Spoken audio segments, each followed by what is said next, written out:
বিকেলবেলা তুমি আমার মনে করো না।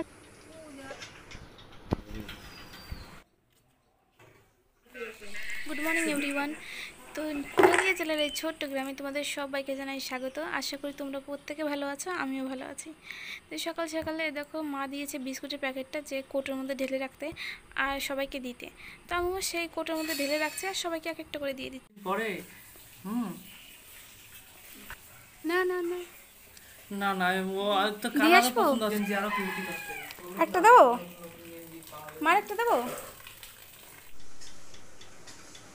মা দেখো কচু কেটে নিয়ে আসলো, কচুর একটা পুরো গাছ। ওইখানে আমাদের কচু রয়েছে, দেখো এখানে অনেকগুলো ইলিশ মাছের মাথা রান্না হবে। তো এই যে তোমরা দেখতে পাচ্ছ এখানে, ওই দেখো কাটতে কাটতে বাগানের মধ্যে চলে যাচ্ছ কেন? সাপ টাপ থাকবে, এদিকে আসো, চলে আসো। ওই যে দাড়িগুলো কাটো, দাড়িওয়ালা না এগুলা, এসো এগুলো কাটে কেন? হ্যাঁ ওই তো, ওই দাড়িগুলো কাটো।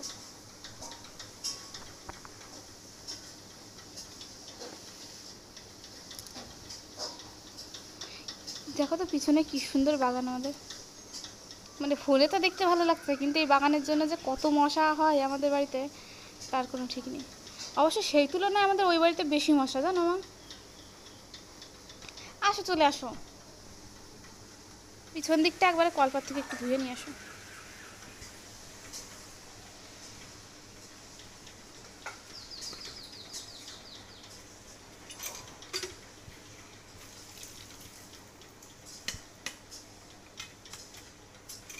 আর ওদিকে দাদা রান্না করছে, দাদার পনির।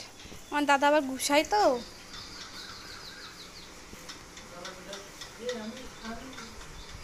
তুই দেখো দাদা রান্না করছে, মুখ দেখাতে চাইছে না বলে ওইদিকে চলে যাচ্ছে। আর দাদা আবার মাছ মাংস খায় না তো, সে কারণে দাদার জন্য পনির।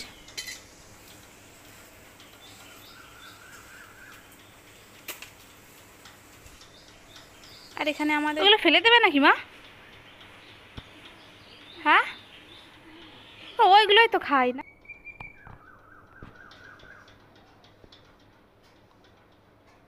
মাঝখান থেকে না, পাশেরগুলো কাটবো না।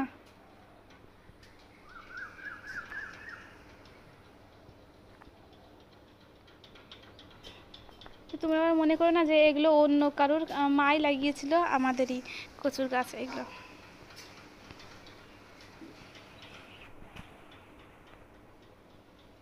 মা কচু পাতা নিয়ে আসতে পারতে, কচু পাতা দিয়ে ইলিশ করতাম।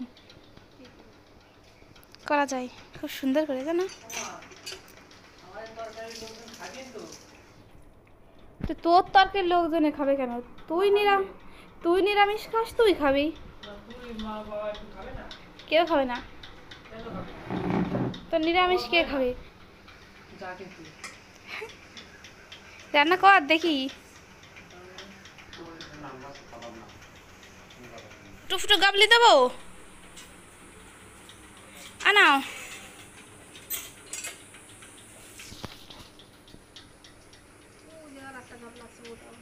বড়টা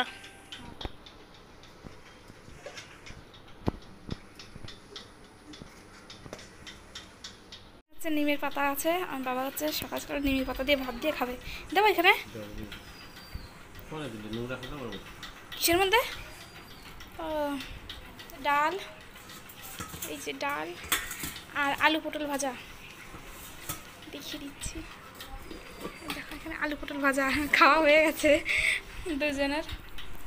এখানে আমার কুটি পাপার মাসি এসছে, দেখো ও মাসি কোলে নিয়ে বসে আছে।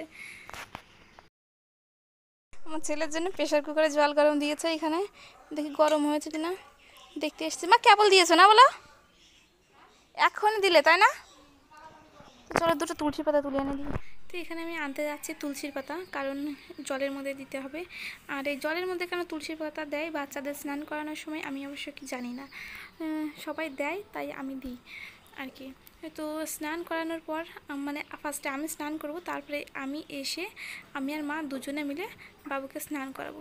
তো চলো আগে আমি স্নান করে আসি, তারপর আবার কথা বলছি। দেখো জিভ বার করতে করতে দৌড় মারছে, এটা দেখে ভয় পেয়েছি। চলো থাকে একটুখানি গরম হোক। হ্যাঁ মা তোমরা তো দেখতেই পারলে ওখানে জল গরম দিয়ে দিয়েছি, আর জল গরম প্রায় হয়ে গেছে, আর বাবু এখনও ঘুমাচ্ছে। তো ঘুম থেকে উঠলে পরেই উঠলে না ওকে তুলে স্নান করাতে হবে, কিছু করার নেই, নাহলে টাইম চলে যাচ্ছে তো। আর পরে স্নান করালে ঠান্ডা লেগে যাবে। ছাতিটাই কি নোংরা হয়ে আছে, কালকে বৃষ্টি হচ্ছিলো, বাইরে বার করা হয়েছিল, আর তারপর থেকে দেখো পুরো বালি লেগে আছে এর মধ্যে। তো চলো আমাকেও স্নান করতে হবে, অনেকটা দেরি হয়ে যাচ্ছে। তো পরে এবার আসছি দিদি কুকুর, আমি ভাবছি হনুমান। ও তখন কি হনুমান দৌড়াচ্ছিল? হ্যাঁ, তারপর তুমি বাইরে ছিলে, কামড়ায়নি তো? আর হনুমান আমাদের এখানে ভীষণ বিরক্ত করে, ভীষণ। সকাল আর সন্ধ্যাবেলা, বিকেলবেলা সন্ধ্যাবেলা হলেই চলে আসে, তাই না মা বলো? অনেকক্ষণ পরে এবার এলাম তোমাদের সামনে। এখন বাজে বিকেল 3টে, আর গিয়ে দেখি পাপা সুসু করে দিয়েছে। তোর ক্যাথাটা নিয়ে বাইরে এলাম, মা বললো যে এখন ধোবো না, কালকে ধুয়ে দেবো, বেলা চলে গেছে তো এখন ধুলে পরে শুকাবে না, একবারে কালকেই ধুয়ে দেবো। তো আমি বললাম যে তাহলে নিয়ে যাই, বলছে যে না তাহলে এখানে মেলে দে রোদের মধ্যে, একটু শুকিয়ে যাক। কারণ সুসু করা একটু গন্ধ হয়তো হতেও পারে, নাও হতে পারে, আমি ঠিক জানি না। যাই হোক মেলে দিতে বললো, তো আমি নিয়ে বাইরে এসেছিলাম, তো মা আমার হাত থেকে নিয়ে মা নিজেই মেলে দিল।